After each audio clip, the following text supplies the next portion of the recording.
What's up guys, and welcome back to another video here on B Mills Wrestling. In today's video, I'm going to be reading your guys' WWE Hot Takes. WWE Hot Takes is a video series that I like to do at least once every couple of weeks. So how it works is on my TikTok, which I'm going to link down in my description. You guys should go follow it.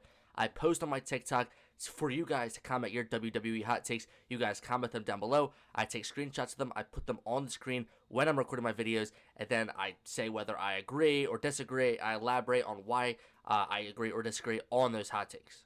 If you guys want to have a chance to be a part of the next WWE Hot Takes video, then definitely go follow my TikTok. Once again, I'm going to link it down in the description. Before we get into the video, if you guys are not already, make sure to subscribe to the channel. And don't forget to turn on post notifications so you don't miss any new videos. And don't forget to leave a like down below. Alright guys, let's get into this video. The first hot take that we have on here says, Cody and Cena 2 needs another person added to the match.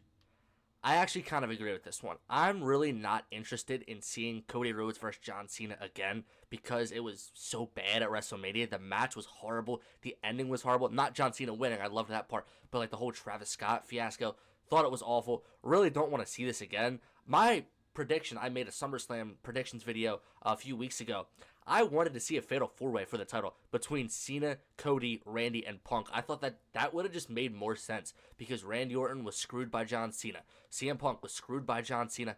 I guess not so much by John Cena, but he was screwed by Seth Rollins. So they would have had perfect cases to be in this match. Cody Rhodes was also obviously screwed by John Cena. I actually wanted the King of the Ring to be somebody from Monday Night Raw so they could go on to fight Gunther. And that way that we could have this fatal four-way.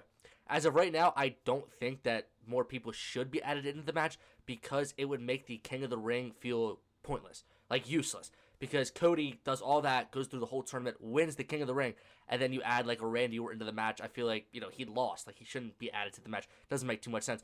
But like I agree, like I think that should have been the plan to have somebody else in this match. But now with having Cody win King of the Ring, you're just in a tough spot where you really can't do that.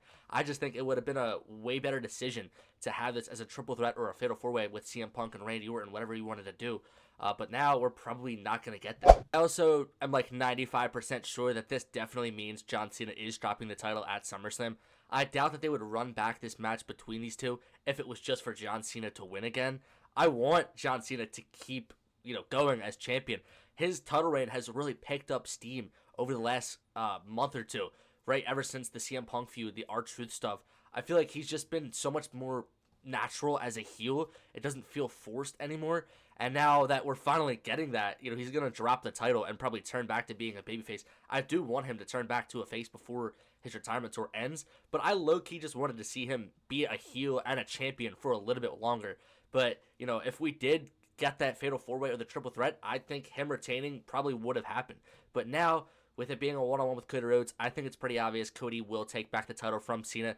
But obviously, there's that chance that he doesn't, but I think it's very low. I also think Seth Rollins is probably going to cash in on Cody Rhodes when he beats John Cena at SummerSlam. The next hot take we have on here says, I don't see the hype around Jacob Fatu and Rhea Ripley.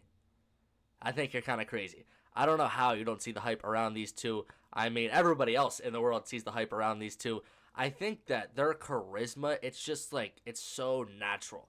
Like, it's so done, like, organically. Like, it's not forced. They didn't try to force anything with Jacob Fatu or Rhea Ripley. People just love them because they are who they are. Like, they're not really playing a character.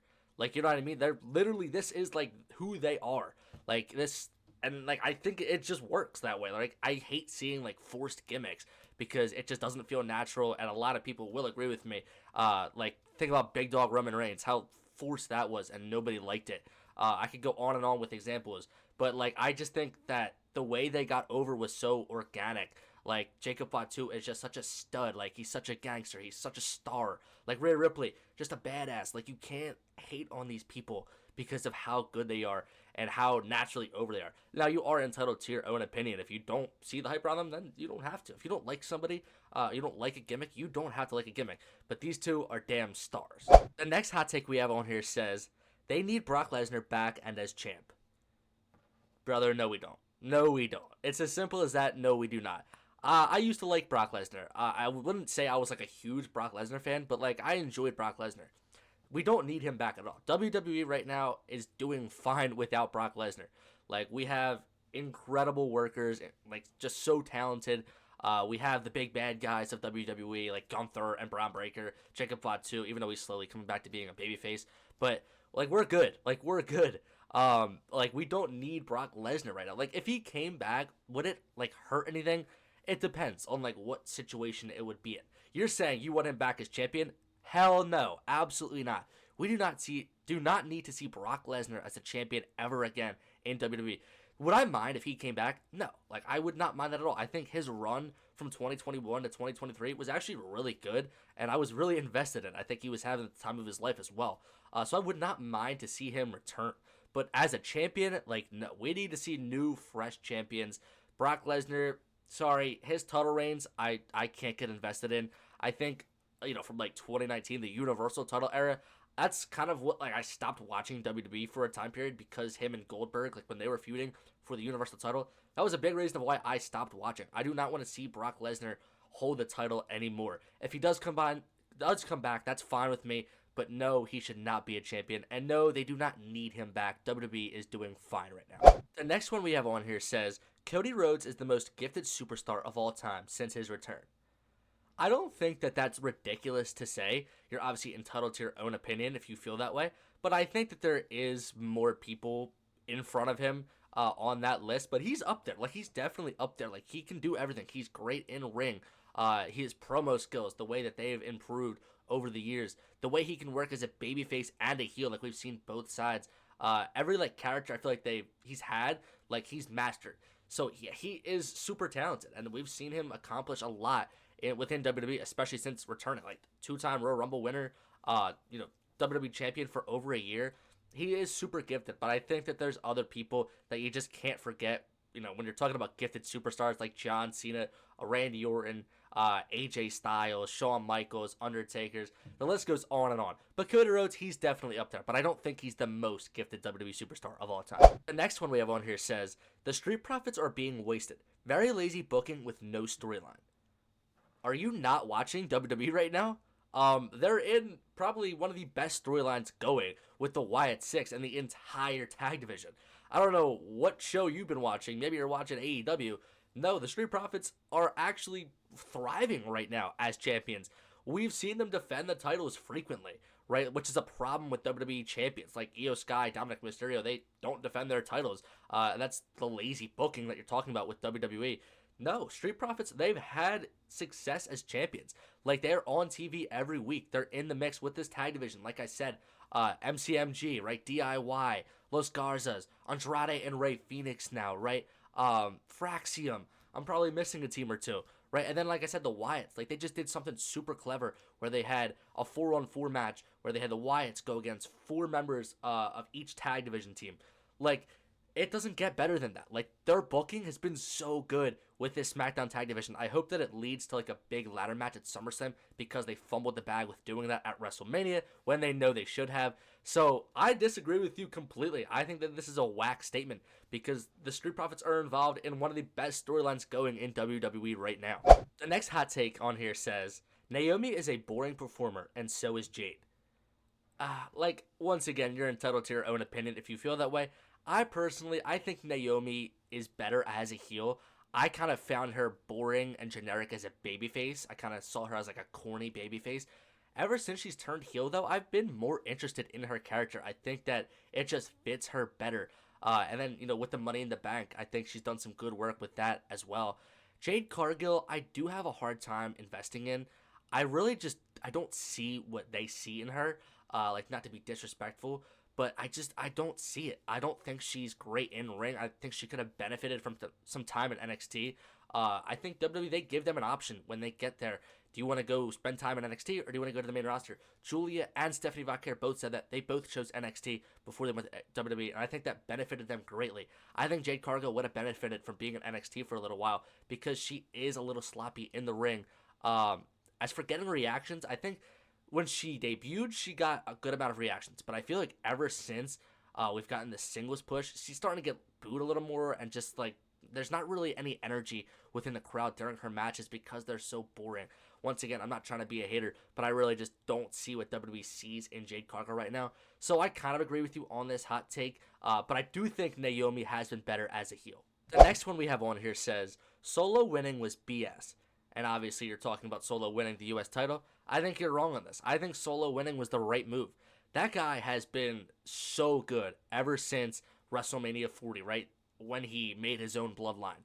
We're getting to see like the real side of Solo Sikoa. Not the big scary guy that stands there, doesn't say anything, is just the enforcer. No, we're getting to see Solo thrive on the microphone and really express his personality, like making people like him, right? Like not this forced character like what I was talking about a few hot takes ago. Like this just feels natural. I love Solo Sikoa. He's like one of my favorites right now in WWE.